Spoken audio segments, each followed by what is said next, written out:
We're live. You can start with the video.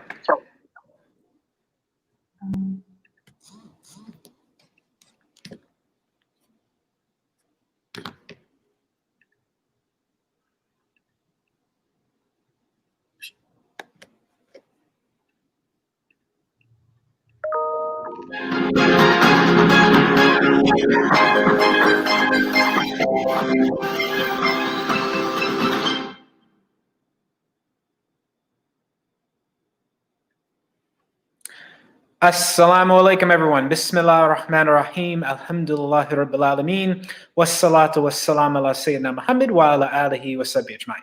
This is Edward Ahmed Mitchell, the Deputy Director of the Council on American Islamic Relations, welcoming you to today's special episode of CAIR on Air. This is the first of our two-day live election coverage. We thank you all so much for joining us. I'm here with my co-host, Ayan Ajeen, Communications Coordinator, CAIR National. Assalamu alaikum, Ayan. How are you? Assalamu alaikum, alhamdulillah, Edward. And we're also here with our special guest, Robert McCall, the Government Affairs Director of CAIR National. Assalamu alaikum, Robert. How are you? Wa alaikum assalam, alhamdulillah. Excited about the election. Alhamdulillah. Yes. Aren't we also happy for it to happen and to be over with, inshallah. Let me start by, again, saying thank you to everyone listening and watching, especially our listeners on American Muslim 360. So today, inshallah, will be a 2-hour program.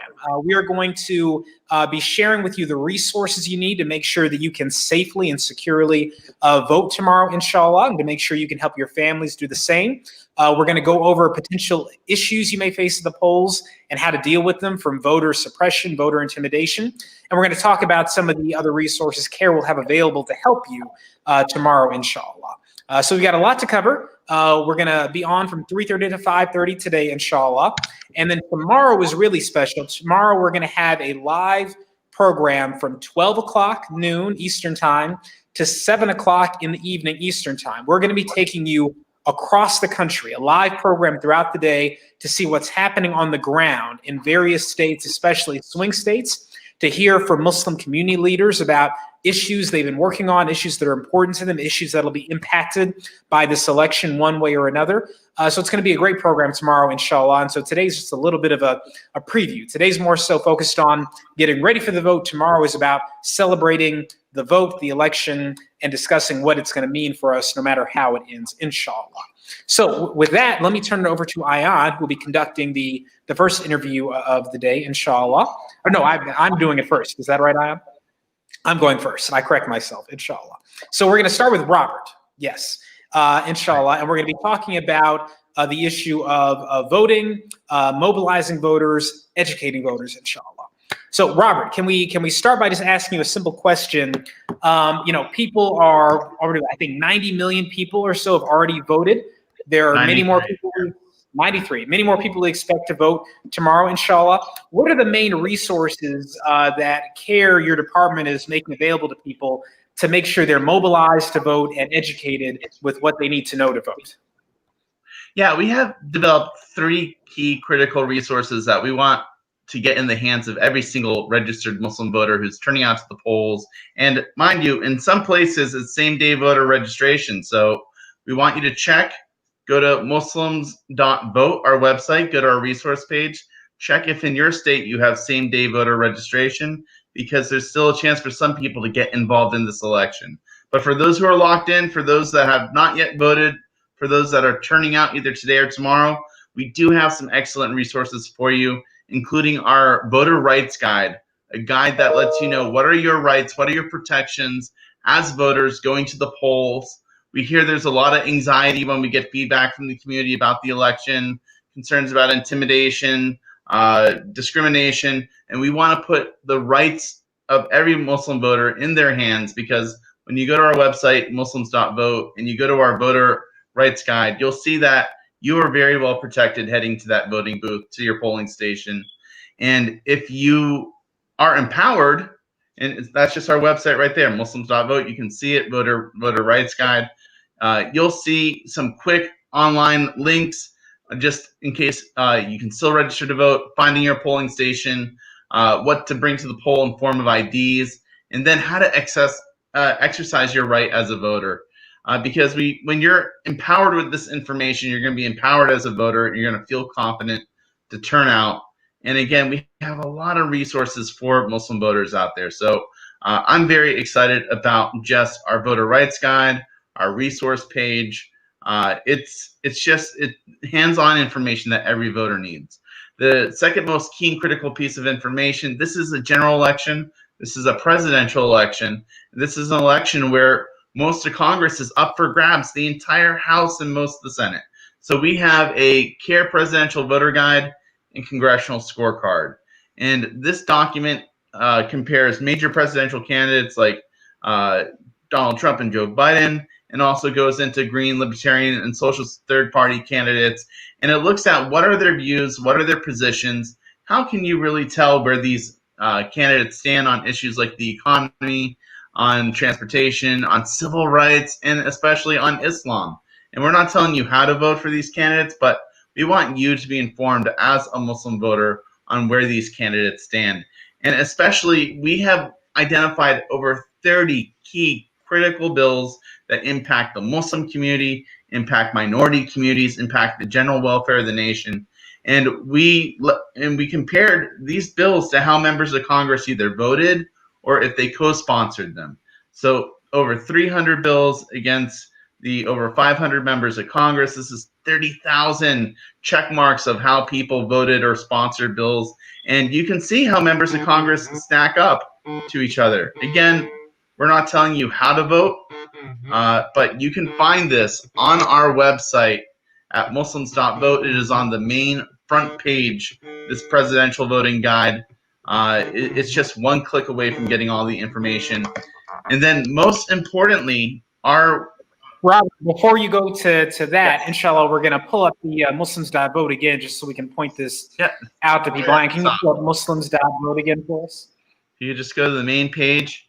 Are you ready to vote? Right under that, bam, CAIR Presidential Voting Guide, Congressional Scorecard. 11 hours and 21 minutes until this election's happening. Can we click on that? Is that clickable there? It should be a hyperlink. Go ahead and click on the voter guide there, right there on the left there, Ian.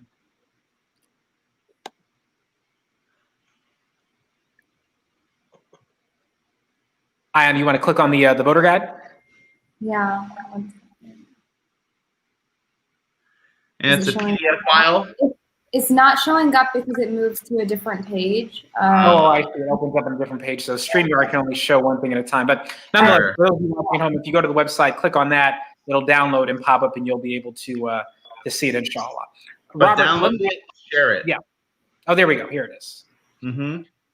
So this will walk you through, Robert, to my understanding, details about all of the candidates for president, not just, President Trump and former Vice President Biden, but also the Libertarian candidate, the Green Party candidate, the other candidates that you are likely to see on the ballot if you're going to vote tomorrow, inshallah.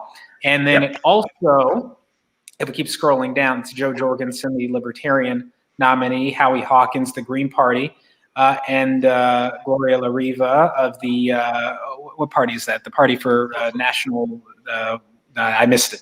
And then we have the Congressional Scorecard. Again, that covers all votes on legislation of interest to CAIR. So there's a lot of detailed information that can be very relevant to you, especially as you get down into the weeds of the down ballot races, your congressional races that you might be voting on. So we encourage everyone to visit Muslims.vote and take a look at that. Ian, can you go take us back to the main page? I want to ask you, Robert, about something else. On Muslims.vote, you've got information listed about voting by mail. That's been up there for a very long time. But I think now everyone is saying it is too late to put your vote in the mail. There are some states where it's okay if your ballot arrives a certain number of days after the election, but in some states it's absolutely not okay. Your ballot has to get there by election day. So generally, I think the advice being given is if you have not filled out or turned in your ballot now, either go drop it off in person at a drop-off box or just go in person and vote. But don't put your ballot in the mail because of the real risk that it won't get there on time, especially given that the Postal Service is apparently either deliberately or incompetently slow down the mailing in this country. Is that correct, Robert? I that is correct. It's actually deliberate. The post office decided earlier this year to strip down its mail sorting machines so that they can be replaced at a later date. This was in advance of the election, when President Trump has been saying for months that he does not trust voting by mail. And this is something that CAIR has condemned. But the post office has formally stated that they cannot guarantee, if you mail an item tomorrow, that even if it's postmarked, certified, and it theoretically should only get to your state in 3 days, and you have 6 days for it to arrive, they are not going to guarantee your mail is going to arrive. So at this point, it's better to vote in person if you have not already done so, or to do a physical drop-off at a designated location. And you can find that information out on our website, Muslims.vote. Wonderful. And then in terms of for those voters who may be first-time voters, and so they want to make sure they're going to the correct place to vote, my understanding is that on Muslims.vote, we've got a state-by-state list of where everyone can go to find those resources in their local area. Is that correct? Yeah, we do. And if you go to our resource page, you can just go to our polls section, find your polling station, and we link to outside resources. We link to those same outside resources on our voter guide. CAIR hasn't compiled the exact database of every local state location. But if you also went to our, our early voting section, we have links to every Secretary of State's website too.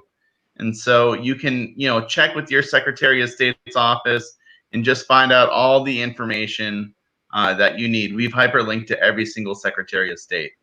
So, yes. Now, Robert, in addition to educating voters through the things like the voter guide, in addition to mobilizing voters by giving them this information they need, I think you're doing great work to highlight Muslim voters. Can we talk about the polling that you're going to be doing tomorrow night, inshallah, in addition to the polling you've already done, so we can highlight for the country, especially our political leaders, the important role that Muslims play in this election? Yeah, I'm really excited about this too. We're going to be doing it by time zone at 7 p.m. tomorrow night, whatever your time zone may be.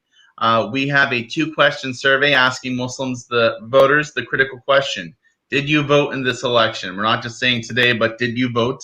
Because so many people have already voted. And then we're asking, who did you vote for? Whether it was President Trump, Joe Biden, former vice president, a third-party candidate. We want to know who you voted for, and we're going to publish those results, inshallah, hopefully by midnight tomorrow night. And so we might not know who the president is yet, but we will know who Muslim voters voted for. And this is going to be a nationwide survey. And I hope that we can at least hit 500 respondents. So if you get a call from CAIR and you hear a very similar voice, please pick up that phone. Please answer it. Please respond. It's just 2 clicks, whether you voted and who you voted for. A very quick 15, 30 seconds max. Very valuable. And Robert, the most recent poll we did, which I think was covered thoroughly in Time Magazine, what did that show generally about the expected turnout of Muslim voters and their voting plan, who they plan to vote for? Well, I would always caveat this with just saying people have higher expectations of what they hope to do versus what they will do. But, at least for the expectations of Muslim voters, when we polled Muslim voters, those who picked up the phone and answered, 92% said that they intended to vote in this election. Inshallah, usually we hit in the 60, 70% as a community. But I think that there's a higher willingness in this election at 92 versus the mid 80% in the last 2016 election. And so you can see a shift, and it always happens with these presidential elections, but there's more enthusiasm in Muslim voters this election than the last midterm and the last presidential election. And we're hoping that that higher enthusiasm is going to translate to more voters. We asked Muslim voters in advance, so we have some insight, who they plan on voting for. And 72% said they planned on voting for Joe Biden, and 18% said they planned on voting for Trump. And at that time, 6% said they don't know. So we're hoping to find out what the difference is going to be with this exit poll. Hopefully those undecideds have made a decision by then. Yes, the famous undecided voters, keeping us all in suspense until the last minute. Well, we look forward to getting those results tomorrow night, inshallah. So again, everyone, if you need more information about how to vote tomorrow, in terms of where the candidates stand. You can find that on Muslims.vote. If you need to find out information about your state, and what the rules are for voting, what you need to bring, and all that, that can be found in the Secretary of State's office in your state. And Robert's Muslims.vote links to that information. And again, if you get a call from CAIR tomorrow, obviously about your vote, please take that survey, because that'll very much help us to highlight Muslim voters. The Government Affairs Department is doing great work to mobilize, educate, and highlight Muslim voters, and inshallah tomorrow will be the peak of those efforts. So we thank you, Robert, for joining us with all that, and inshallah we wish the department success tomorrow. All right, thank you. Assalamu alaikum. Wa alaikum salam. And Ayan, now we'll turn over to you. I'll hand over hosting duties to you fully, inshallah, and you can take it away, inshallah. Thank you, Edward. So we wanted to go through some know your rights at the polls, because a lot of people are going to be voting tomorrow. So we want to ask you, as an attorney, some questions so people know their rights when they're there, and if they do face maybe voter intimidation, what they can do about it. So the first question I want to ask is, who is eligible to vote? So who can vote, and when they do go and vote, what do they need with them? Right. So first, let's note that America is unique in that every state legislature gets to make their own voting rules to some extent, as long as they stay within the basic constitutional framework. Generally speaking, anyone who is 18 years of age and a citizen is eligible to vote. There are ways in which you could lose your right to vote in some states, for example, be convicted of a felony, among other things. But generally, if you're 18 years old and you're a citizen, you are eligible to vote. The key thing, of course, is that you have to be registered to vote. And most states require that to be done pretty well in advance of the election day. Some states allow same-day voter registration. That is, you can literally show up on the day of the vote and register for the very first time. Again, depends on your state. So the best answer to the question is, every state has slightly different rules or very different rules, and you really need to study what the rules in your state are before you turn out to vote, so you don't get surprised at the poll. In terms of what you should bring when you vote, again, same thing. It varies from state to state. Some states, for example, I'm in the state of Georgia right now, have a voter ID law that require you to bring a government ID, one of several different photo IDs. Some states do not require that. Obviously, that's very controversial in this country, because some politicians have indicated they wanted to impose these rules in order to make it harder for people to vote, especially people of color who statistically are less likely to have a government ID, or people who are impoverished and may not be able to get access quickly to a government ID. But of course, others argue that it's all to make sure the vote is secured. Bottom line, whether you like the rule or not, if there is a voter ID rule in your state, you're going to have to abide by it. So make sure that you've got your driver's license or your passport or some other government ID that satisfies the rule in your state. But again, every state is different, so check the rules of your state. Yeah, so my next question was about same-day voter registration, and you covered that. And so as you said, it depends on the state, and Robert was just mentioning that he put on our Muslims.vote website, we have all of the states listed and those individual the rules for those states. So check that out if you need to know your state's rules on same-day voter registration. My next question is about people with disabilities who may want to go and vote. Are voting places or polling places, are they accessible? Absolutely, they are supposed to be. That is what the law requires. Obviously, public accommodations, that federal law was passed back in 1990. And so really anywhere you go should be accessible to people who are disabled. And that includes polling places. So that could be from handicap ramps, also to the ability to people who may have trouble seeing or reading, to be able to make sure they can vote. All of those things should be available to you. And if they're not, please immediately call CAIR or another voter protection group for assistance. You can also alert the local leadership in your polling place, and they should be able to point out to you whatever resources you need to either access the polling location or to get whatever resources you need to be able to vote. That's a very basic thing that election workers are trained to provide. So that should not be an issue wherever you go to vote, inshallah. Well, in terms of accommodations, are there also accommodations for people who may not be proficient in English? Yes, up to a point. So in some states, obviously, you may have ballots or other information provided in multiple languages. In some states, I think in all states, you are allowed to bring someone in to assist you if you have trouble, reading or reading the ballot, and you want someone to come in to make sure that you understand what it says. They can't vote for you. You have to vote yourself. They can't tell you how to vote. But in some states, you can bring in someone to assist you if you have trouble with English or some other issue that prevents you from understanding and implementing your vote by yourself. But again, all depends and varies based on the state that you're in. Okay. And this question is a little different. We've heard a lot and seen a lot on the news about voter intimidation. Can you give us a few examples of what that might be so our viewers can be prepared if they encounter this? Right. So it can come in so many different forms, right? We've all seen the video footage of these car caravans happening the past few days of certain candidate supporters driving around in cars and wreaking mayhem on roads. So obviously, if you had a caravan of cars representing any candidate, driving by a polling place, making noise, revving their engines, people with weapons in the car, that could obviously be an indication of an attempt to intimidate voters. Now, does it necessarily break the law? Yeah, maybe not. If they're keeping a proper distance from the polling location, they're not threatening anyone, but that could still be an example of a layman's voter intimidation. Or, for example, let's say you've got people showing up at the polls to act as poll watchers without approval, and they're there and they're interfering with your ability to vote. They're questioning whether or not you have the right to vote there, engaging with you at all, really. That could also be a sign of voter intimidation. They're not allowed to do that. Someone who's a poll watcher has to be properly registered, and their job is only to watch. They cannot interfere in what is going on. Another example of voter intimidation could obviously be the clothing that a person's wearing. You're not supposed to, at the polling place, wear clothing or other things that indicate support for a particular candidate. And so, there are scenarios in which people could be wearing something that's meant to pressure people to vote one way or another, and the polling location managers should tell that person they have to leave and remove that article of clothing.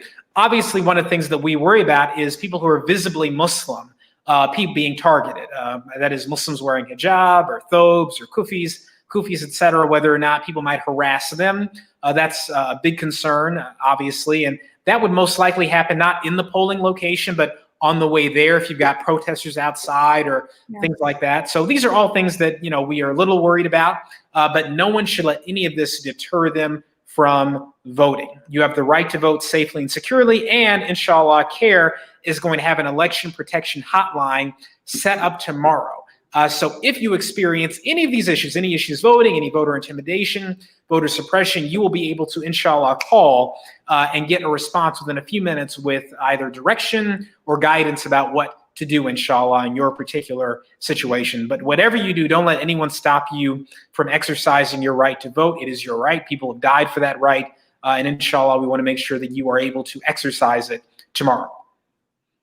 Yeah, so my last question was, what are we supposed to do? Like, obviously, we hope that no one faces this voter intimidation, but if that is the case, what are they supposed to do? And we do have, I'm pulling it up right now, this is our voter complaint form. Yes. So, yeah, I can walk them through this. So there are a few ways. Number one, you can, obviously, if you want to just call, you can call us. Our caller civil rights team, inshallah, and Ayan, we can put that number in the comment section. Or if you want to go online, this would actually be better because the way this form is set up, it's a very simple form. It's quick to complete. You'll put in your name, your phone number, your email address, the state you're in, and the zip code, and then you're able to select which of the scenarios applies to you. So, for example, one option is you witnessed or experienced voter intimidation at a polling location. Another possibility, you need help registering to vote. Another one is you don't, hold on, Ayan, hold it still for me. You don't know how or where to vote. Or there's a problem with your voter registration. You're registered to vote, but you were stopped from doing so. Or your polling location, your ID was not accepted. Or at your polling location, I can't read that, it's too small. But the point is there are multiple different scenarios listed here. And so whichever one of those applies, you'll select that. And it could be more than one. And if none of them apply, you can select other. But this will give us an instant look into what your situation is, and that'll help our lawyers quickly figure out what they need to do to help you, what direction they need to point you in. So all you do is you check the boxes, press submit, and you should get a response literally within a few minutes, inshallah. And again, if you don't want to use it online, you can call, inshallah, and that number will be posted in the comments on this video, inshallah. And so our lawyers will respond quickly. And again, there are other, I mean, if there's another voter protection hotline you want to call in your area, that's perfectly fine. But call someone. Don't let anyone deter you from voting is the bottom line here. You've got the right to vote, make sure you vote.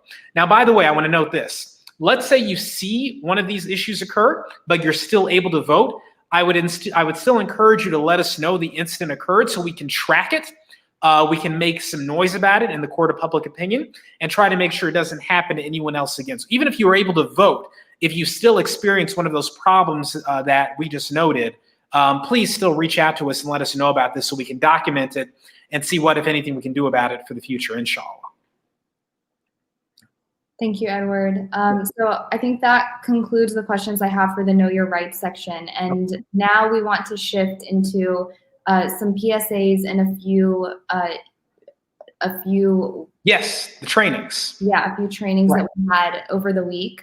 So one is going to be a bystander intervention training. So if you do see voter intimidation, what you should do, how you should handle it, or if you experience it. And the next is going to be a training about like voting rights, how to respond to, again, like potential violations of those rights, and a lot of resources for voters. So we're going to start with those. The first one is a PSA from this is Congresswoman Tlaib, or Congresswoman Rashida Tlaib has got a message for all of us, encouraging us to make sure that we turn out and exercise our right to vote tomorrow. So I think we're going to play that first, inshallah, from Congresswoman Rashida Tlaib, and then we're going to go to the trainings. And again, the trainings will be covering voter intimidation and your voting rights, inshallah. Go ahead.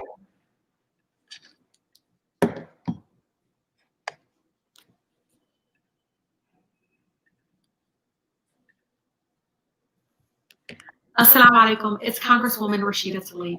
Thank you all so much for the incredibly important work that you are doing. It is inspiring and it makes me work harder. I know that in our faith, we are taught that after we take care of our home, that it is our responsibility and duty to take care of our neighbors. And when we vote, we are showing up for our neighborhoods. We are showing up for the values and issues that are important to us. It's more than just names on the ballot. It is doors and having conversations, again, that are important to us. So I hope you join me in showing up for our neighborhoods. Show up and please make sure that our voices are loud and clear, because this is the way we can be seen and heard. So I hope to see you all on Election Day. Take care and assalamu alaikum. Hamza, thank you, Congresswoman, for sharing that video and that encouragement to everyone to vote tomorrow, no matter where you're voting or who you're voting for. Make your voice heard. We don't know what will happen on Election Day, but we do know that Muslims should have a say in what happens on Election Day. We all live in this country. We all pay taxes. We're all part of this game. So let's make sure that we are getting off the sidelines and having a say in what happens in the game, inshallah, that we're not bystanders to what our government does. So with that, Ayan, I'll turn it over to you, inshallah, to introduce our first training. And again, tomorrow, everyone, the full day election coverage, most of the day anyway, inshallah, 12 p.m. Eastern to 7 p.m. Eastern. Inshallah, come join us again. And you're going to be hearing from great speakers around the country. You're going to be seeing what's going on in polling places and offices around the country, CAIR offices, and hearing about the great work that's being done to turn out the vote. And also, more importantly, what the issues are that are of concern in various states and how the election results, one way or another, could impact those issues, inshallah. So it'll be a really great program, live election coverage, 12 o'clock Eastern to 7 o'clock Eastern tomorrow, inshallah. Thank you, Edward. So for this next section, we're going to be showing an online bystander intervention training, and it's going to provide you guys with the nonviolence principles that can be used to de-escalate a variety of scenarios at the polls. And so you know which authorities to contact if that situation escalates. So I'm going to share my screen to that right now.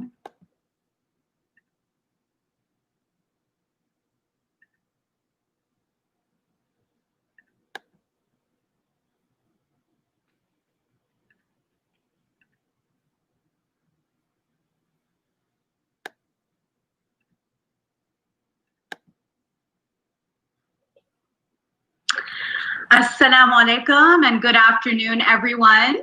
My name is Asma Rahman, and I am the National Chapter Manager for Council on American Islamic Relations Headquarters, and I will be facilitating today's discussion. Welcome, everyone, to the De-Escalation and Bystander Intervention training titled How to Handle Voter Intimidation at the Polls. And thank you also for joining during some very busy, to say the least, times. And just a few days before the elections. Today's training will provide you with nonviolence principles so you can de-escalate a variety of scenarios at the polls and know which authorities to contact if the situation escalates. And to provide this training and share with you their wonderful work and their wisdom, we have two fabuladies, Courtney Mangus and Kit Bonson. But before I introduce them, I want to show everybody this very cool necklace that I'm wearing. It says vote, and Michelle Obama was the one to make it go trending. So this is your reminder throughout this entire presentation to make sure that you vote either this weekend or on Monday if you can still do early, or on Tuesday. So I'm going to introduce both Kit and Courtney at the same time, and then we're going to jump right into the training and presentation. So Kit Bonson is co-founder of the Montgomery County Civil Rights Coalition in Maryland. She has been an activist organizer for 40 years, primarily with organizations dedicated to peace and justice and to women's health. After seeing the increase in hate crimes following the 2016 elections, she created a bystander intervention training that emphasizes using nonviolence and de-escalation and providing support to the targeted person while ignoring the attacker. In the past 4 years, organizations across the US have used her script to provide free community trainings and trainings of the trainers for thousands of people of goodwill, including so many people in our own CAIR network have been trained by her, and then they've gone on and trained so many people as well, and Courtney is one such person. So if you'd like to give a bystander intervention training to your local group, the materials are provided on our Facebook event for this session and at www.mococivilrights.wordpress.com. But again, you can find that on the event page. And second, we have Courtney Mangus, the amazing Courtney Mangus, presenting as well. She's the programs coordinator for the San Francisco Bay Area office of CAIR, Council on American Islamic Relations. In this position, she leads CAIR SFBA's signature programs, including youth programs, workshops, the internship and volunteer programs, and so much more. Courtney received her Bachelor of Arts degree in comparative religion and minors, not just minor, in Middle Eastern and Arabic from Miami University of Ohio. She's in her third year at Santa Clara University School of Law, where she is studying to earn her JD. So we're coming from all over the United States to join you all today. I'm in the Midwest, Kit's on the East Coast, Courtney's on the West Coast. So welcome, Kit and Courtney, and thank you so much for sharing your work and your wisdom with us today. Thanks. Thanks for having us. So Courtney, why don't you go ahead and get started? Yeah, thank you, Esma, for that introduction. And I'm really excited to be here with you and Kit today. To give everyone a little bit more background on what Esma said, I am one of the people that have been trained through this training with the council, with CAIR San Francisco Bay Area office, and we've been doing this training for over 3 years now. And through our experience, we've modified and adjusted it for our audience and based on our experiences. And now we're using these principles from that training and applying them to intimidation at the polls. So we're going to get started by jumping in with understanding the values that underline this training. So it's really important to understand the values that underline bystander intervention, because no one training is going to teach you everything that you need to know about bystander intervention or de-escalation. And by reviewing these values, you're going to feel more comfortable to step in, even if you forget individual steps that we talk about today. So whenever you feel confused about, should I do this step or this other step, and you get kind of mixed up with the details, you can always fall back on the values of safety, support, and solidarity for the person who's being targeted. So we're going to go through these values first. And so the first value is safety. And we believe that de-escalation is the safest way to respond. And that's because there are really a lot of unknown factors that are involved when you are being targeted by an individual or someone is being targeted. And you never know what a stranger is capable of. That's why de-escalation is your safest way of responding. It's also really important to be aware of how your intervention affects everyone's safety. So throughout this training and this discussion, we're going to talk about various choices that you can make, and it's important to always think about the repercussions that they have. We also believe that practicing helps us, learn these steps. Now, we're not going to practice now, but I recommend that all of you take these steps with you at home and practice with the people around you. It's really going to make you feel more comfortable to step in when you're needed to. Our second value is support. So essentially, we are there to support what the targeted person wants. And this means that we provide options for the targeted person and we act according to their wishes.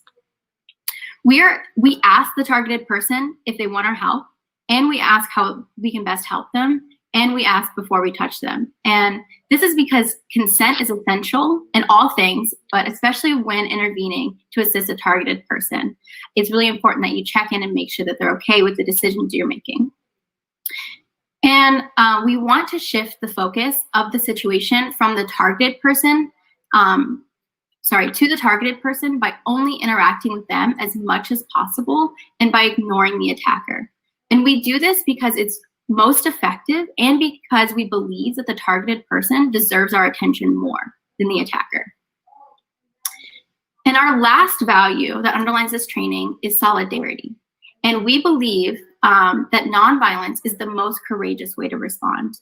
It's really easy to lash out, and it's more difficult to hold in your emotions and act from a principled place. And you may not yet feel like you can do that, but I hope that this training will help you get there and that you start to build that mentality. We are there in solidarity with the targeted person and not as their savior. So it's really important to remember this value after this training. Although it's our natural inclination to go to the source of the trouble and to try to make it stop, in other words, to engage directly with the attacker, we recognize that this is not the most strategic way to respond, and it doesn't empower the targeted person. And then lastly, we do not call the targeted person the victim because we want them to retain agency in the situation. So you've already heard me using the phrase targeted person, but we use that because really the goal of this training is to empower and give agency to the person that's being targeted. So we're using empowering language. So again, remember to fall back on these steps whenever you feel confused, or fall back on these values whenever you get confused by the steps. Essentially, you can modify different steps as long as you're always thinking about providing safety, providing support, and providing solidarity to the person who's being targeted. So now we're going to go through some steps that underline this training. So this is the steps that we would typically use in any sort of de-escalation bystander intervention scenario. So this is when you're out in public, maybe you're on a bus or you're in a park or you're in a public store, but you're in public and you witness someone who's being targeted because of their identity. So when you witness that happening, you can use these steps to de-escalate the situation and provide support to the targeted person. These steps can also be used in the voter intimidation that we're going to talk about. So a lot of these steps are going to be able to be applied here, and it may some steps may or may not be applied based on the logistics of the scene or what's happening. But essentially, our first step is to assess the situation, and that's always going to be true. So we really need to be ready to intervene. That's step one. You need to make sure that you are mentally and emotionally prepared to enter the situation. And it's really important that you do that assessment before stepping in. And then you also need to be aware of what's happening around you. So you need to be able to see, hear, and perceive everything that's happening around you so you are ready to react if a situation develops. So once you've assessed the situation and you see that someone is being targeted because of their identity, the next thing that you want to do is get others involved. And we do this to beat the bystander effect. And the bystander effect is a psychological phenomenon where the more people that are present to witness any event, the less likely any of them will be to step in and help. And this is because we disperse our responsibility onto the people around us. But you have the power to return people's responsibility to them by just letting them know that they are responsible and should be acting. So you can simply say, hey, do you see what's happening over there? I think that we should do something. By simply saying that, you can ask more people to get involved, and they're going to be more likely to acknowledge that. So once you've gotten the attention of another bystander, the next thing that you want to do is give them directions for how to intervene.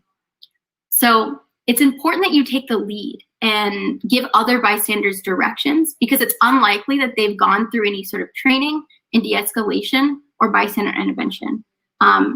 So you can simply say, do you see what's happening here? I think we should do something. Can you stay here and take a video while I go talk and see what happened? So this may not apply in the voting situation, but in a real life situation, the video will apply. But there are many options for what a bystander can do, but this is one example.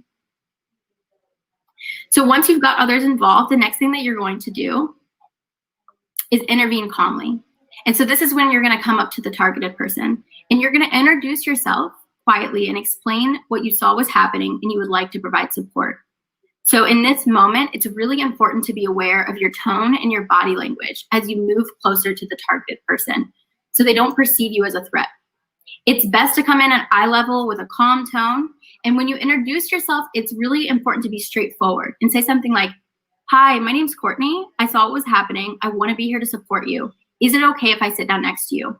Or, if you're in a more mobile situation, is it okay if I walk by you? Or is it okay if I stand next to you? Or is it okay if I talk to you? So you're asking permission before doing anything. If the person says that they're fine and they don't want support, you can move back but monitor the situation. So it's important that we respect the wishes of the targeted person. So if they don't want your support, you don't have to force it. But you can always step back and see how the situation develops and offer again or to collect evidence. So you can let them know, like, okay, I understand. I'll be over here in case you change your mind. And that might make you feel a little bit better about respecting those wishes. So the next step that you're going to do is ignore the attacker. So at this point, you're talking to the targeted person, and it can be about anything. But you're having this conversation as a way to ignore the attacker and as a way to distract the targeted person from the targeted language. So at this point, you want to ignore the attacker even if they escalate verbally. And this is because we believe that ignoring the attacker has the greatest chance of de-escalating the situation. But I want to note that that's not guaranteed.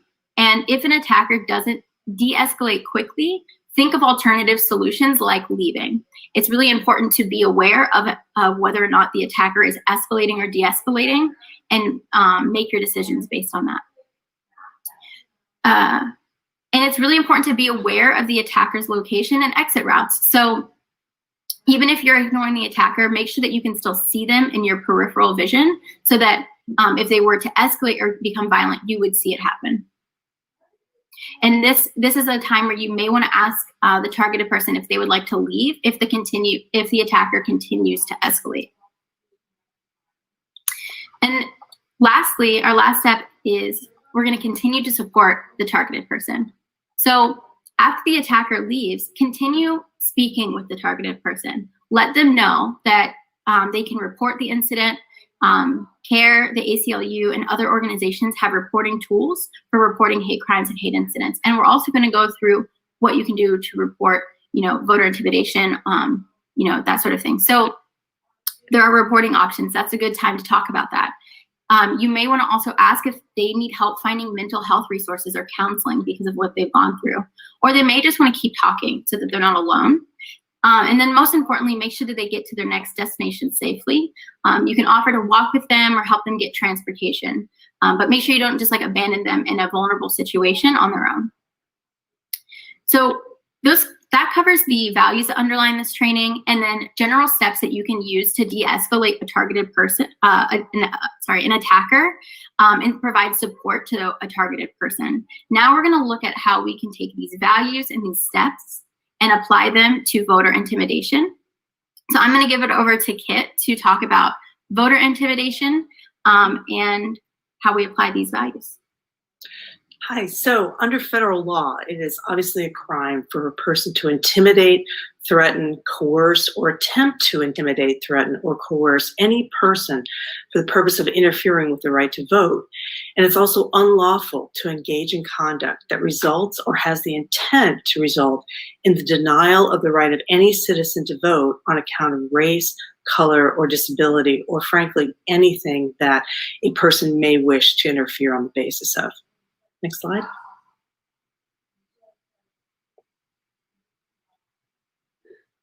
Courtney, is it back to you? No, this is still you. Okay, so examples of conduct that could be illegal voter intimidation, there's many different things that there could be. So simple things like following voters around, standing behind voters, taking notes, loudly discussing voter fraud laws in a voter's presence as if they somehow would apply to them, invasions of a voter's physical space, getting really close to them, suggesting possible future violence, prosecution, or legal action based on a voter's presence at the polls, loitering watchfully near voters while visibly carrying a firearm. Obviously, this is legal in some places and quite illegal in other places in other states. Violent behavior inside or outside of a polling place, confronting voters while wearing military-style or official-looking uniforms, law enforcement officers, even off-duty, loitering by voters without having a specific legal intent, disrupting voter lines or blocking entrances to a polling place, aggressively approaching a voter's vehicle and writing down the voter's license plate number, harassing voters or aggressively questioning them about their qualifications to vote, and last, spreading false rumors about voter fraud, voter requirements, or related criminal penalties. Next slide.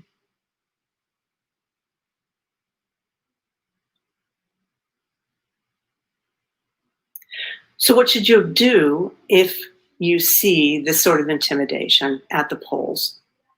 And it could be that you observe it yourself or it's something that's coming on to you. Well, intimidation or violence ahead of elections can have serious impact on the ability or even the willingness of eligible citizens to protect democracy in America by exercising their right to vote.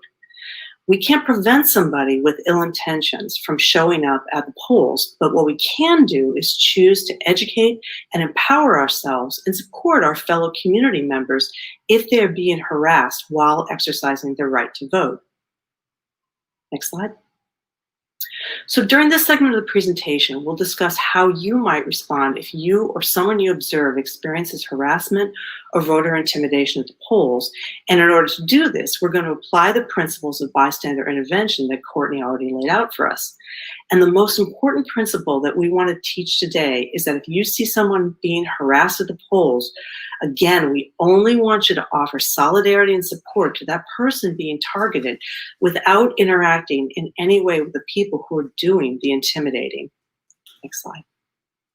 So we just have a little disclaimer, and we want to say that this information is not legal advice, and it's only intended as community information because every situation is different, and the information shared here cannot possibly be comprehensive or applicable to every incident or scenario.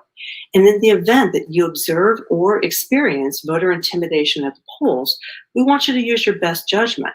And most of all, we don't want you to put yourself in harm's way. Do not intervene if doing so may endanger you or others' safety or escalate the tensions that are already there. Next slide. So what do you do when you encounter voter intimidation? Well, remember, our goal is to help ensure that voting can take place safely in a non-threatening environment. And we want to avoid escalating the situation, which can spread alarm and exacerbate the intimidation. So documentation is going to be critical.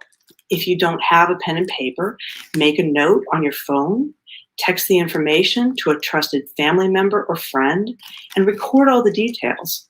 So Who, what, where, when, why? What's happening? What's the time, date, location? Who was involved? What were they wearing? Were they patrolling? Were they wearing any particular clothing or signs that might help to identify them? What exactly are they doing, and what makes their conduct intimidating or coercive or threatening? And then finally, are there any other witnesses? Presumably this is happening in a voter poll line, so there are going to be a lot of other people you may wish to get contact information from them. Do you have a camera phone? If you do, and you can safely and legally record a video of what was happening, that might be something to consider as well. So we want you to keep these numbers handy before you head off to the polls. And so there's the Election Protection Hotline, that's 866-HOUR-VOTE, which also translates to 866-687-8683. And then there's also the U.S. Department of Justice Voter Rights Hotline, and that is 800-253-3931. And remember, voter intimidation is not protected by the First or Second Amendments at all.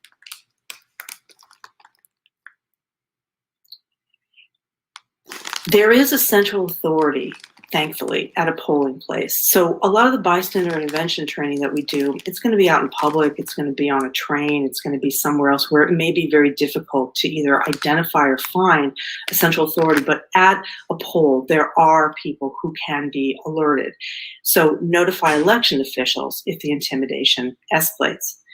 And if the intimidation seems to be escalating, or it would not be safe to provide direct support to the person being targeted, like Courtney was instructing, you can have someone hold your place in line so that you can go inside to the polling place and report the harassment to an election judge. They're always there by law. Ask the judge to help stop the intimidation, including by contacting other election officials if necessary. In the case of an emergency situation where voter intimidation is already escalated to a place where violence seems imminent or has already occurred, notify authorities by calling 911 to report the incident. When it's safe to do so, then call that 866 Election Protection Hotline number, a State Board of Elections number, and we're going to have those at the very end, or you can also contact CAIR. And if it's not an emergency situation, the incident should still be reported to that 866 number to the State Board of Elections and the CAIR, but not necessarily to the police. And that's because we recognize that the presence of law enforcement can itself be intimidating to many voters. So again, be mindful that police presence may not reassure a targeted person. Some may see the presence of police as a risk of escalation in and of itself, and this can be because of their personal or community experience with law enforcement that has been disrespectful or even dangerous. So they have legitimate concerns about their safety, and they may be also undocumented and fear arrest. Well, let's say that you observe a situation of less serious intimidation where you can step up to provide support to the targeted person through bystander intervention.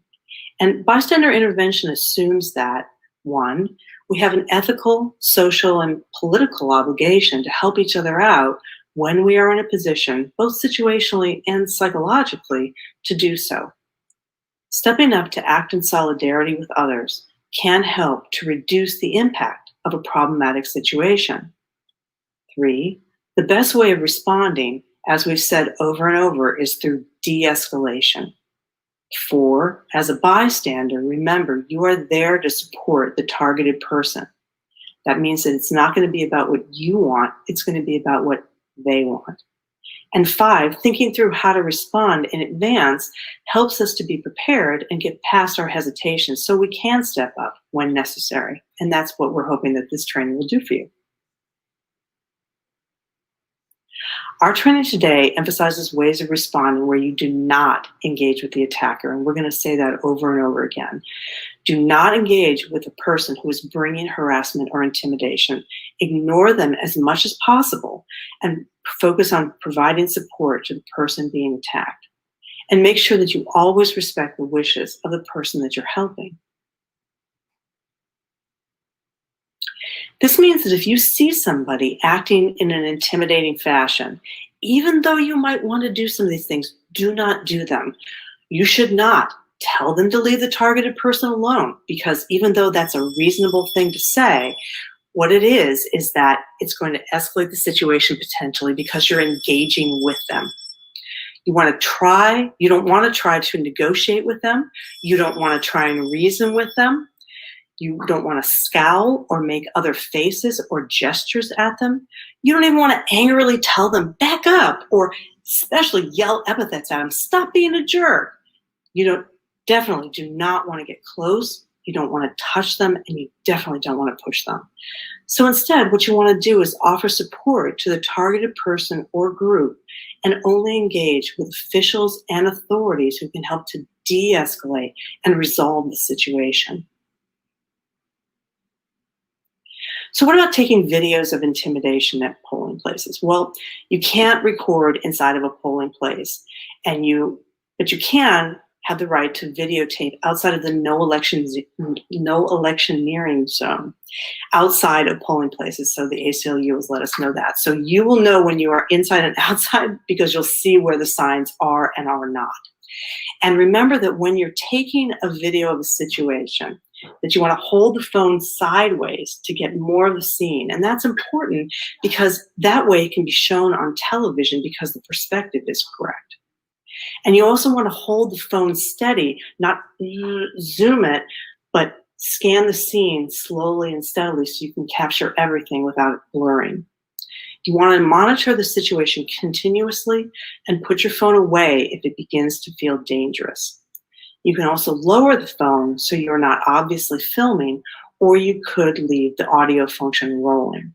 Now, there are varying laws in states about whether or not you need two-party authorization, whether the person being filmed or recorded can be videotaped without their permission. So you might want to check in advance about that. On the other hand, if you're videotaping or audio taping something that was violent or intimidating, I think that there's a difference there about whether or not people would make an allowance, but it may not be legal.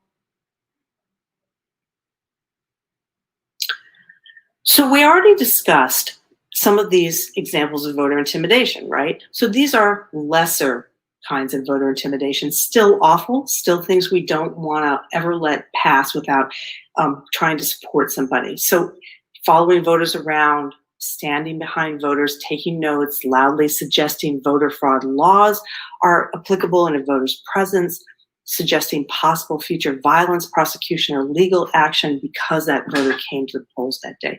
So in those kind of situations, consider, again, asking that the person behind you or in front of you hold your place in line, because you know what? They saw that too. And then walk over and ask if the person or people being targeted are okay. Introduce yourself, explain that you saw what was happening, but don't interact with the people or groups engaged in harassment or intimidation. Just stand there with the person who is being targeted. And if you see intimidation, you can also go and notify an election judge or deputize somebody to go and do that. And again, that 866 number, our vote, really important in case you want to report something. Now, what about examples of escalated voter intimidation? Things like invasions of a voter's physical space, getting right up next to them, loitering near voters while visibly carrying a firearm, violent behavior inside or outside a polling place. Well, if you see this sort of intimidation, we do not want you to try and handle the situation by yourself. We want you to seek out an authority. That could be a poll judge, an election hotline, that 866 number, or even calling the police through 911. That's one way to report the incident. And then if you can do so safely, offer solidarity and support to the person or the group being targeted. But again, if it doesn't seem like that's something that would do a de-escalation, then maybe that's not the right time. And then finally, call the 866 number. Next slide. So we just want to leave this up while we're taking questions. These are the voter protection hotline numbers for each of the states. You may have to squint a little or get close to your screen, but we want all of you to have these to put into your phone now before you go down to the polls. Thanks very much. I know that Courtney and I are very pleased to be able to present to you today. Asma, did you want to take the questions? Evolved from that. Well, yeah, but what? So Courtney, did you have anything else that you wanted to add here towards the end before we close off and take questions? we're gonna do another trailer and we're not acknowledging. No, I think that was it. Thanks so much for having us. But I did want to say, I don't know if we addressed it as clearly, but if you are the person experiencing the intimidation, Kit can talk a little bit about this too as well. But your one option for you is to ask someone nearby to talk to you. So like saying to them, this is really bothering me. Is it okay if we just strike up a conversation so I don't have to pay attention to that? And then monitoring to see if the situation continues to escalate. And then if so, potentially asking, potentially leaving if that's the case, if it's too dangerous, asking someone to hold your place in line, seeking out additional authority figures nearby, so on. Yeah, and so that's an important thing because you can solicit your own support. There's no reason that somebody who's standing in line shouldn't want to give you support. And you can tell what kind of people those are going to be by the way that they're looking at this situation, because there are going to be people who are looking at you like, I cannot believe this is happening. That's the person that you want to go stand by, even if it means getting out of line, even if it means cutting in line a little ahead of you might also be escalating for the person who's intimidating you. So maybe look behind you. But yeah, it's really important that you get the care that you need. These people are trying to make you leave. And so it may be that the safest thing for you to do right then is to leave, call the police, call an election judge, call the 866 number, and then return later. We don't want this to happen, but in the end, if it does not feel safe, we want you to be able to come back safely. Courtney, do you want to jump in on what you're thinking?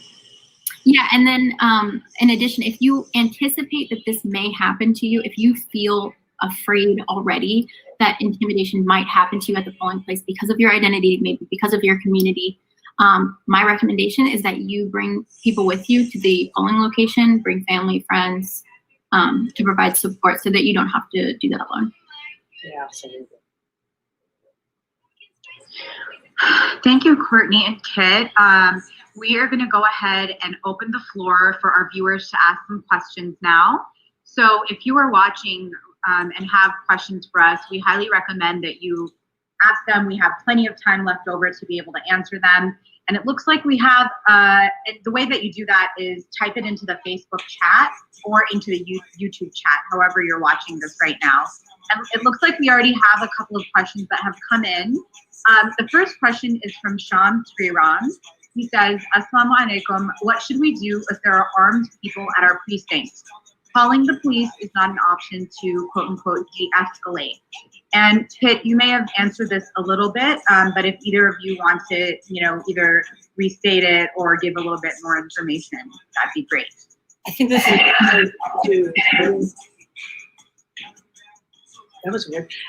I think this is a good place to reiterate that what we want to do is de-escalate. So this is why we've been really clear that interacting with an attacker of any sort is not going to happen because we want to have it go down, not get into a dialogue. We don't want to increase the drama because drama is really delicious and it's not what we want to engage with. So if you see somebody with a gun, you want to move aside from them, stay in line, ignore them, turn your back, have the person in front of you say, maybe you talk to them and say, I'm going to turn my back on this guy, but maybe you could watch and see how this might be escalating.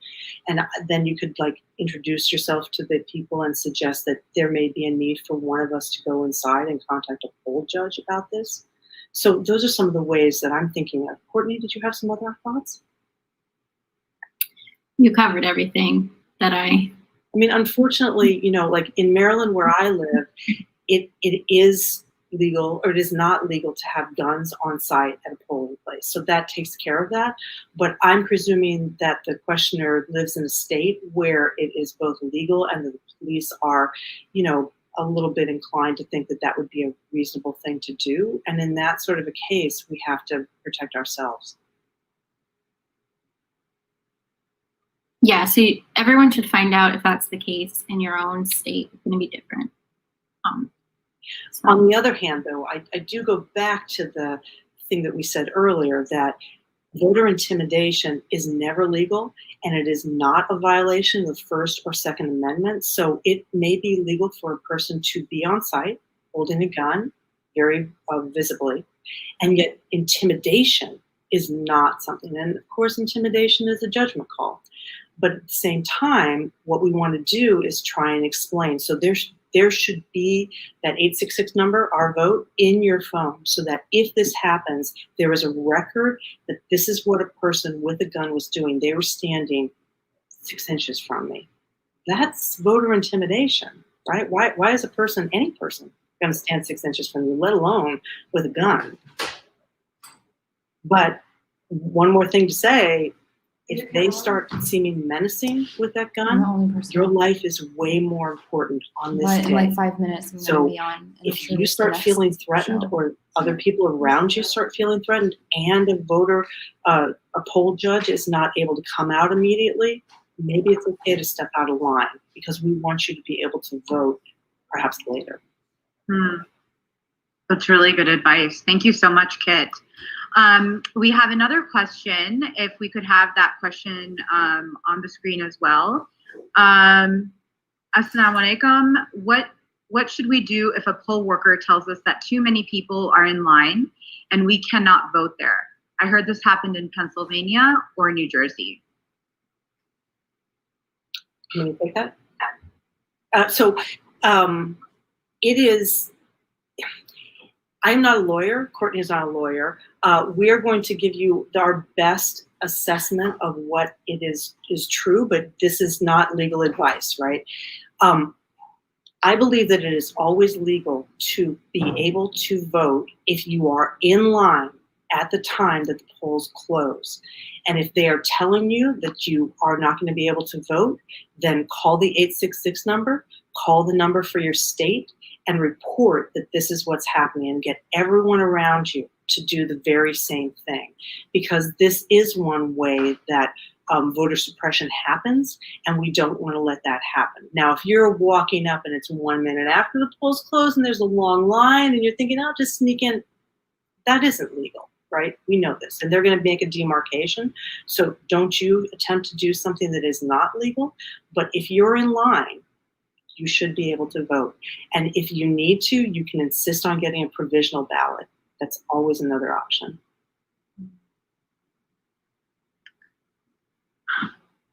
I believe those are all the questions. If folks have any, oh, there's another one. Okay. Is it mandatory under federal law to have election workers who can speak a language other than English? Or is this up to each state? Boy, I'm outside of my experience, I'm afraid. Yeah, I'm not aware of it being a law under federal law, but I'm not sure either. And I would think that it would be left up to the states, but I'm not sure.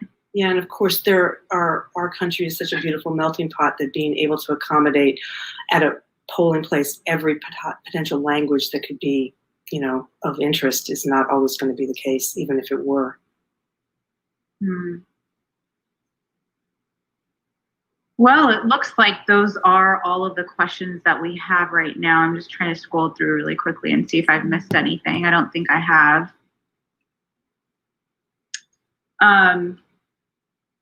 Well, thank you to everyone for your comments and your questions in the chat, and especially thank you to Courtney and Kit for sharing such useful information.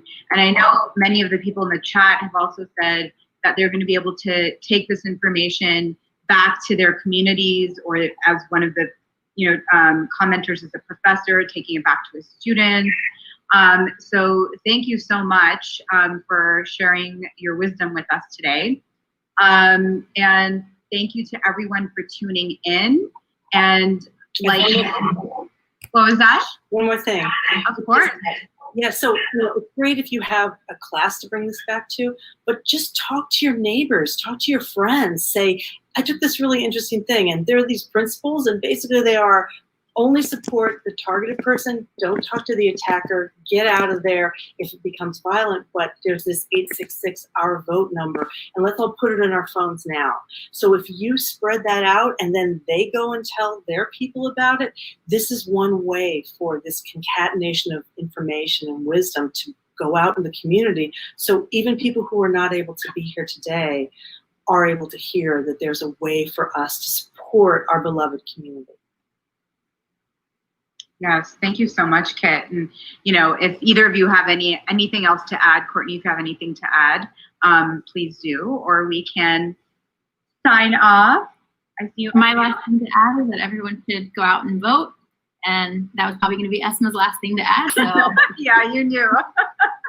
You took it from me, but you can never say that too much, right? So go vote, everyone. Go vote on Tuesday or before then. Thank you all for tuning in, and we have a number of other events coming up. We have a town hall tomorrow. Assalamu alaikum. So that's the end of the bystander intervention training, and we have another training for you guys. But before that, I want to highlight this comment in the comments section. Majida says, your presidential voter guide is amazing. Everyone should print and read. And we have the link to Muslims.vote in the comments, and so go and check that out. It does a really good job of explaining the stances of the two parties and of the two candidates. So everyone should check that out. And also thank you, Majida, for including that link. So the next training that we're going to show, it's a community-wide training titled Do You Know What to Expect at the Polls on Election Day? And it was hosted by CAIR, Move On, and Empower Change to ensure that Muslims know their voting rights and know how to respond to potential violations of those rights. So now I'm going to play that training for everyone.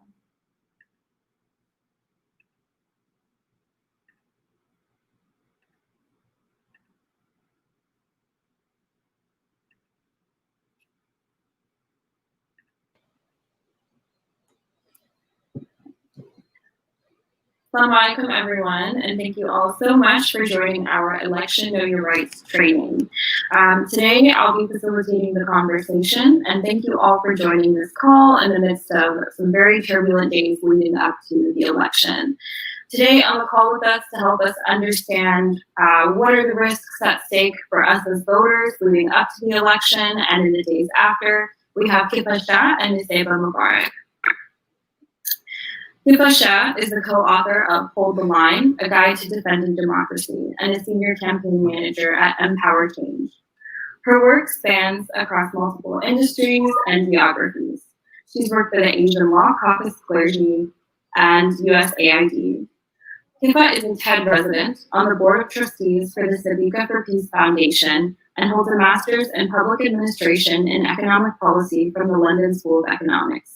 Kifa, thank you so much for joining us today.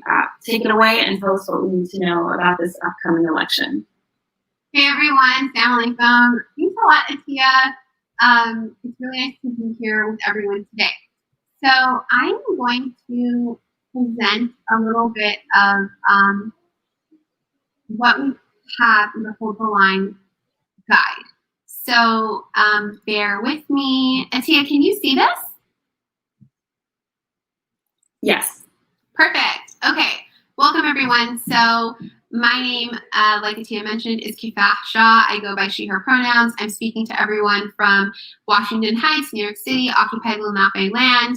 I co-wrote this guide with Mariam Naveed, Hardy Merriman, and Ankar Sana, and we formed because when we saw federal forces being deployed against protesters in Washington, D.C.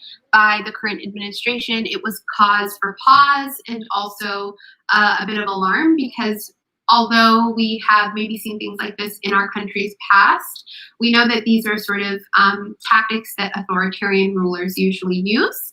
And so because we know that 2020 is anything but business as usual, it was really important to consider what are the ways that certain things might change for the 2020 elections.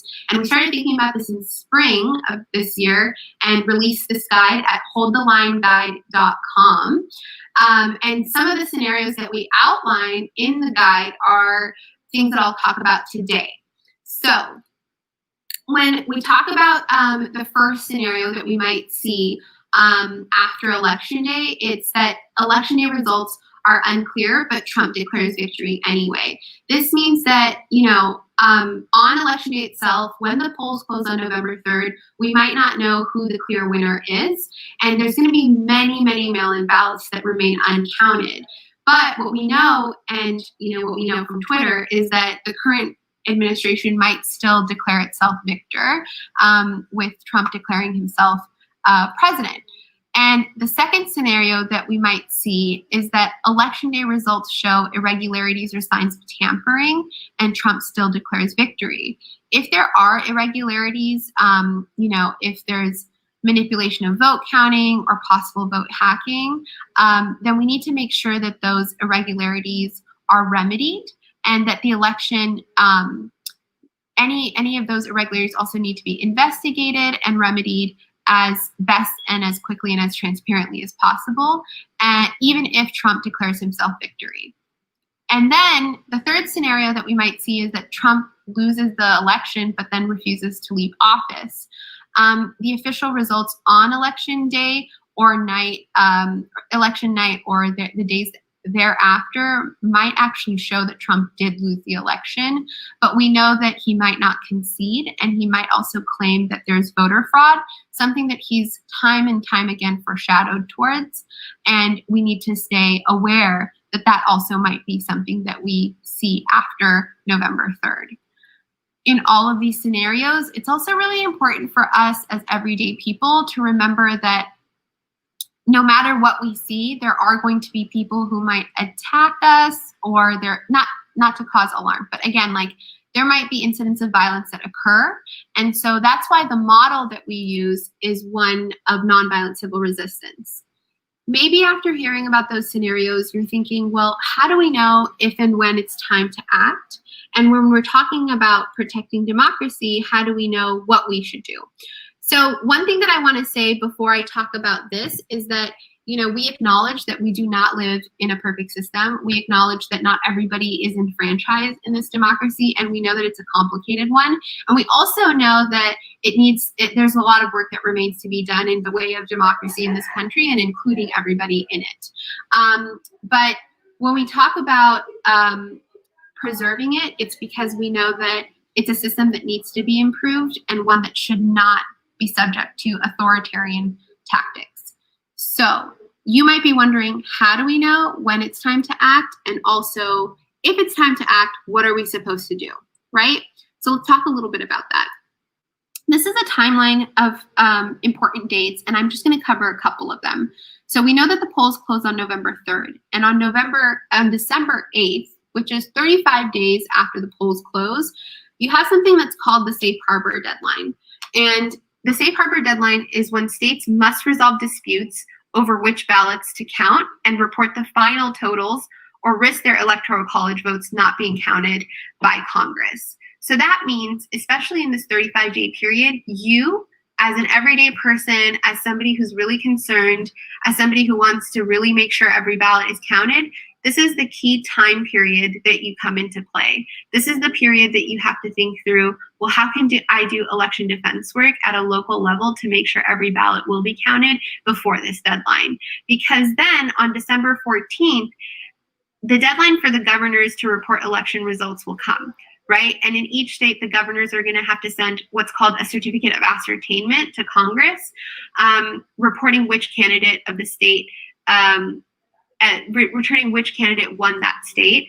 And the Electoral College will also meet, and in each state, the winning candidate state slate of pledged electors will cast their votes and send their votes to Congress.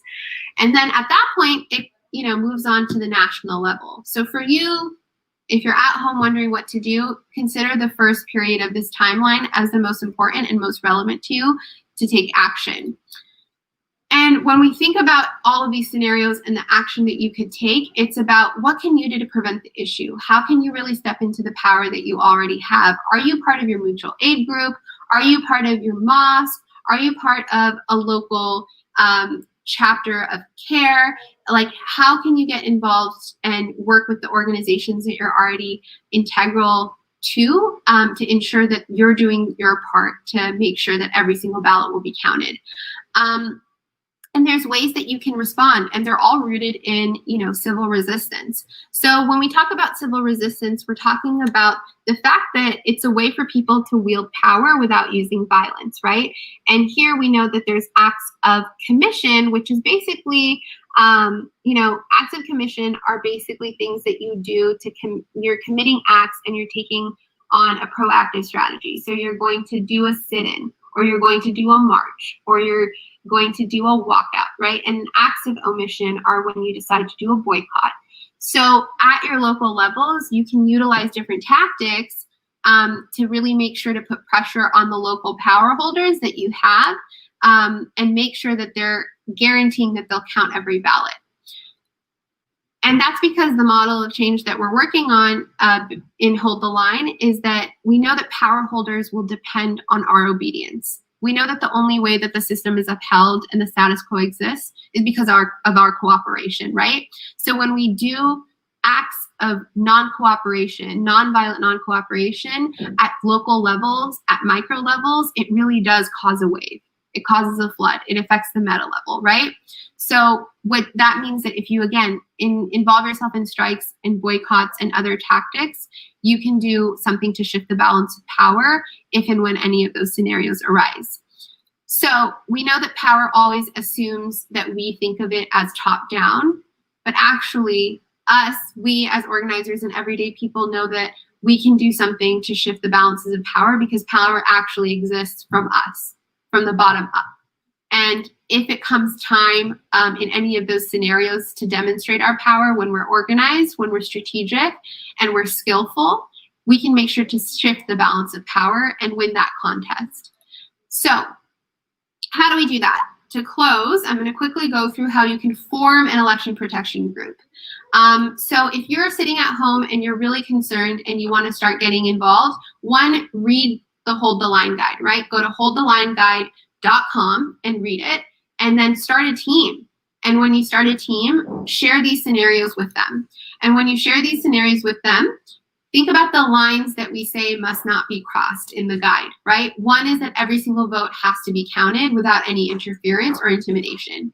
Two is that if there are incidents of voter fraud, if there's any voter suppression or any other irregularities, then they need to be investigated impartially and remedied.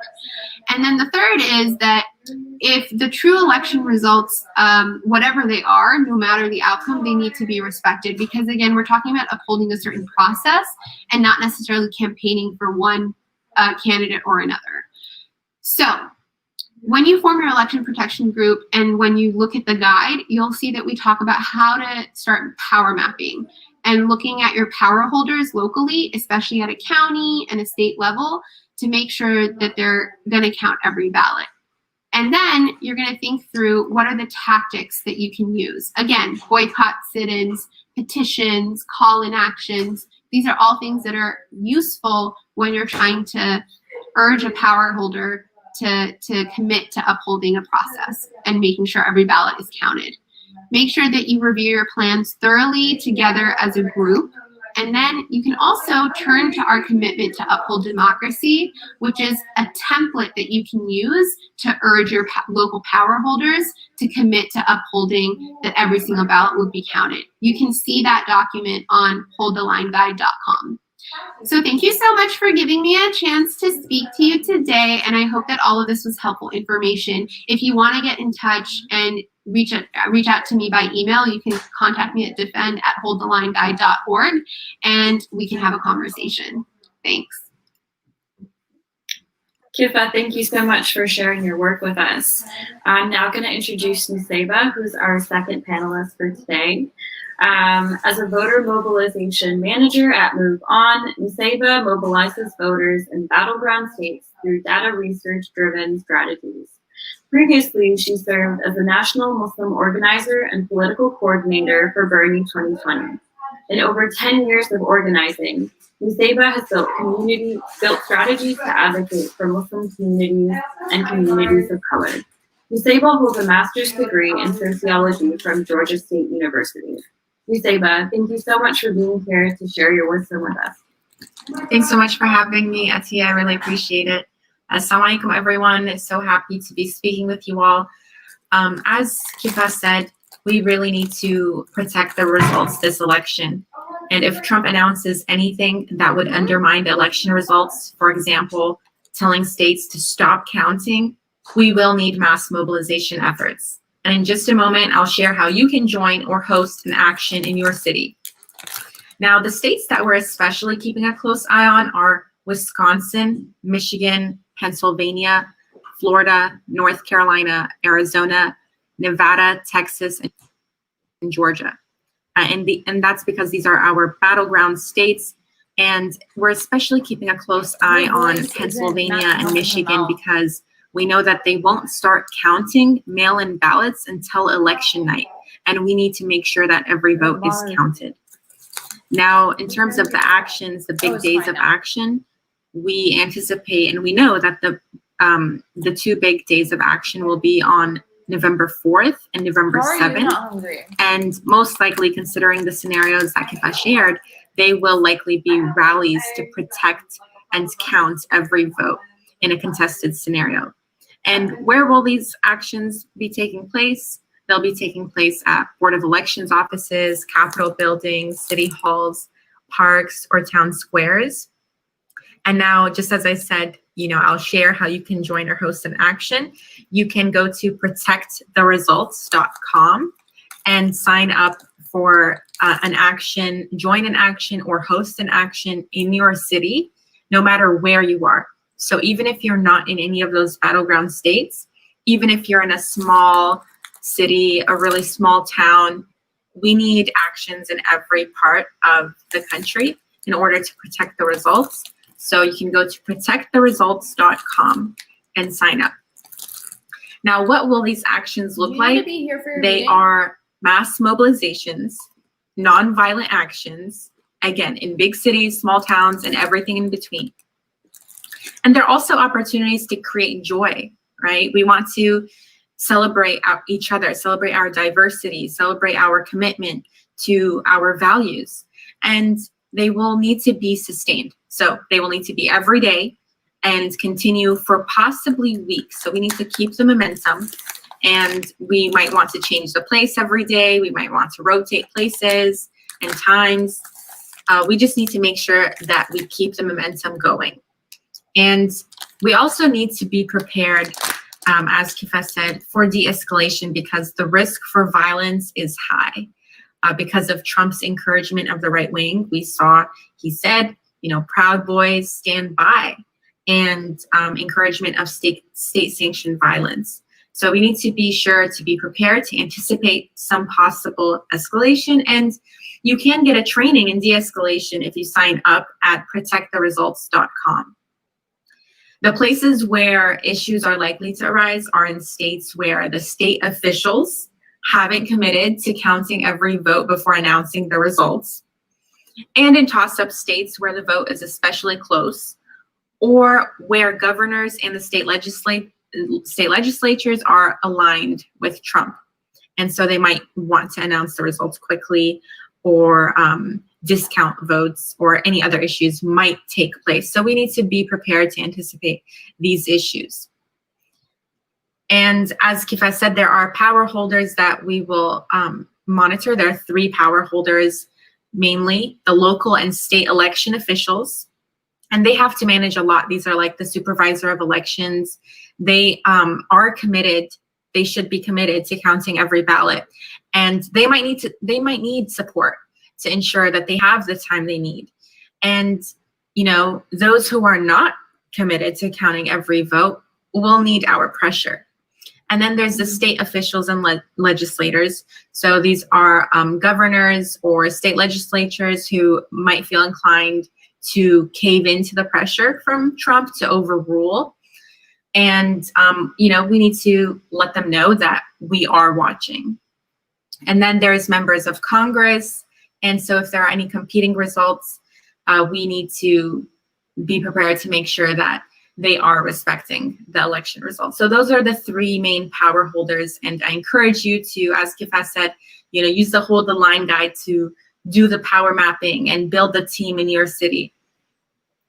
Now, if you live in one of those battleground states that I mentioned, Wisconsin, Michigan, Pennsylvania, Florida, North Carolina, Arizona, Nevada, Texas, or Georgia, we need you to sign up to be part of our Rapid Response Integrity Team.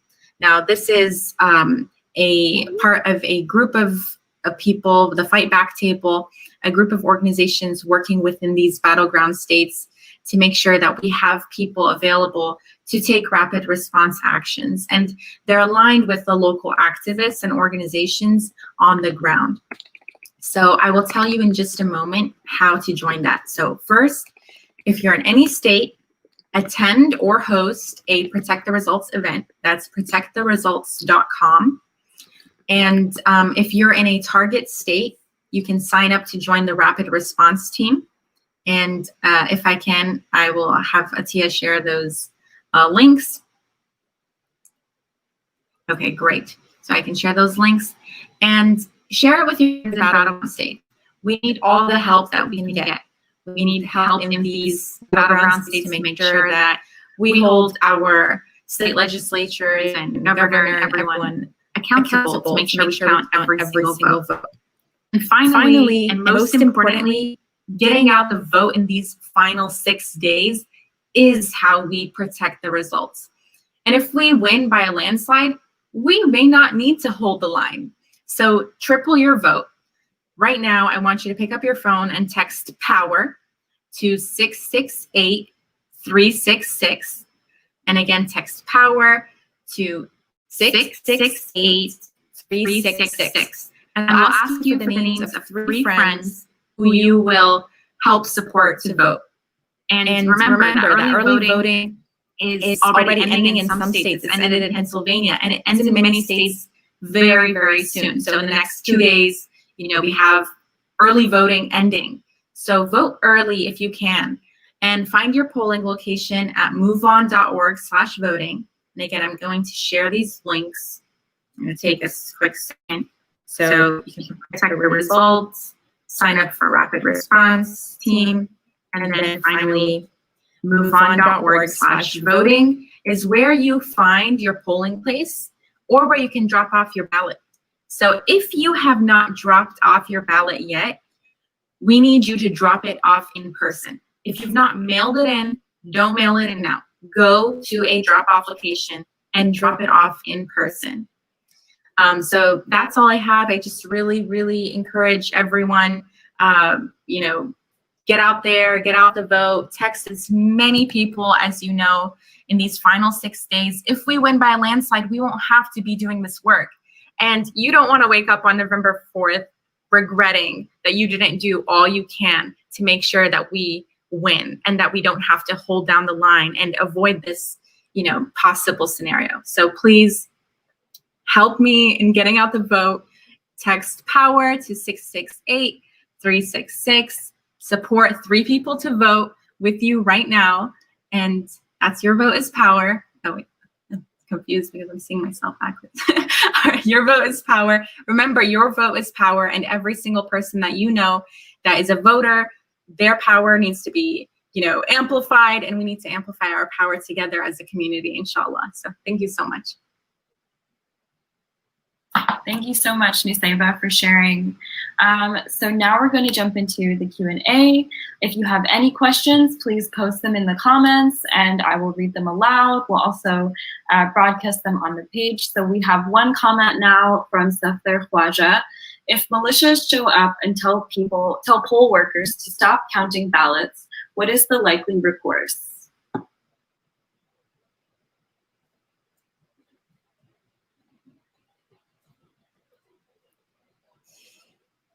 I think that that's a really important question. So I appreciate you asking that. And I think it's a little bit,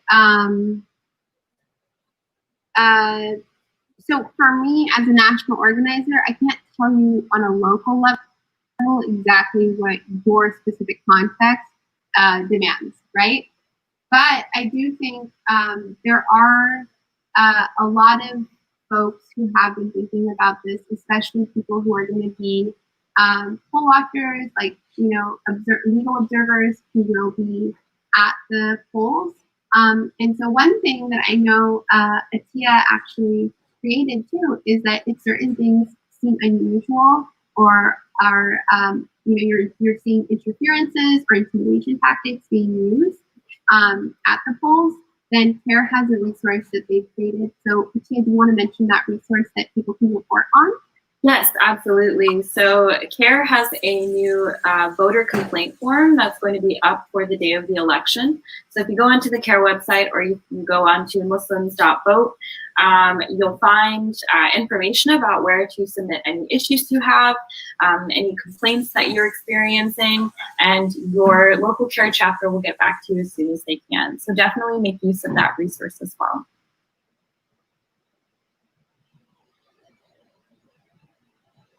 Great, so the next question we have is, if we're planning on attending any actions after the election, how should we prepare to be safe?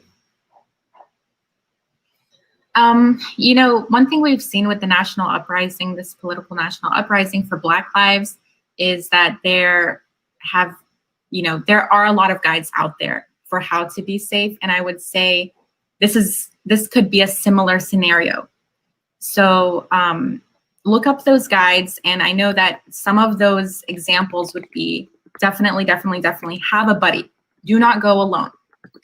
If you're a visibly Muslim woman, make sure that, you have, I would say, a group of folks you're with, and that people know where you are, that you're sharing your location with others, and wear sneakers, pay attention to what you're wearing, be alert to what's around you. And if you can, sign up for protecttheresults.com, attend a training, know what to anticipate and how to be alert and what to look out for. And just practice, being safe, knowing your exit routes, knowing where your car is parked, whatever you might need on you. If you're taking an inhaler, have it on you. Any other medication, have your ID on you. All of those safety measures that you would take at any other event or rally. Take those measures, definitely take them very seriously.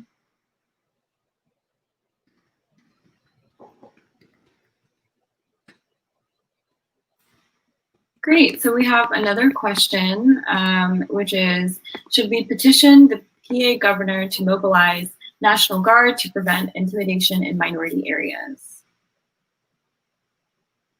I think you can petition the governor to ensure that every single ballot would be counted. And again, I'd like to turn you to the Hold the Line. You can go to holdthelineguide.com, and on it we have a commitment to uphold democracy campaign plan. And in that campaign plan, you can ask your governor to uphold that every single ballot will be counted. We offer you the exact language that you can use to ensure that those power holders are going to not only count every ballot, but protect people in the state as they should be. So thank you so much, Atia. So commitment to uphold democracy on holdthelineguide.com. Check it out, that tab right there in the middle. And you can really see that it's important to ask your governor to protect people in the state, right? And it's also important to count every ballot, but like Ms. Ava said, things right in the days after the election will be in flux, and you at your local levels can really ensure that people will be protected. And so do all that you can to keep yourself, your community, and people in your state safe. So first ask your governor to make sure that they fulfill their oath, and also keep folks safe in the way that is best suited to your communities. Which might not be, to mobilize the National Guard. So talk to your local organizers about that. Great. So the next question was specifically about your resource for sharing any issues. The website that you can go to is www.muslims.vote. And you can also check CAIR's Facebook page for any information or Know Your Rights training at the polls issues. We also have another session that we had specifically about Know Your Rights at the polls that you can log on to. So yeah, check out Muslims Stop Vote. That's where all of the resources with information about how to vote, where to vote, will be and will live. So definitely check that out. The next question is, where can I look up actions taking place after the election in my community? Yeah, I'll take that. So go to protecttheresults.com. You'll find a map with all of the actions across the country. They've already planned them out. And if you want to host one, if there isn't an event already happening near you, host one. Definitely, I encourage you to do that. And as Kifa said, you'll be creating a team of people who you can power map with and who you can, talk to about the potential scenarios and be prepared and feel really empowered this election. I think that's what's really important is we need to remember that our communities have power, our votes have power, our voices have power. So sign up at protecttheresults.com and host an event in your city. Great. Well, I think that's all the time we have for our session today. Thank you so much, Nusayba and Kifa, for jumping on today to educate us and to help us understand our rights in the next coming weeks. And thank you to everyone for logging on and following along with this live stream. Assalamu alaikum. Thank you everyone for tuning in. And to recap, over this show, we went over resources that you can find on Muslims.vote. We had a Know Your Rights presentation by an attorney. And then we went through 2 trainings, a bystander intervention training and a what to expect at the polls training. And be sure to tune in tomorrow starting at 12. We're going to be talking to CAIR chapters across the country. We're going to have representatives telling us, giving us live updates on the election and what's happening at the polls. So be sure to tune in tomorrow so you can stay connected to what's going on. And thank you for joining us today. Inshallah.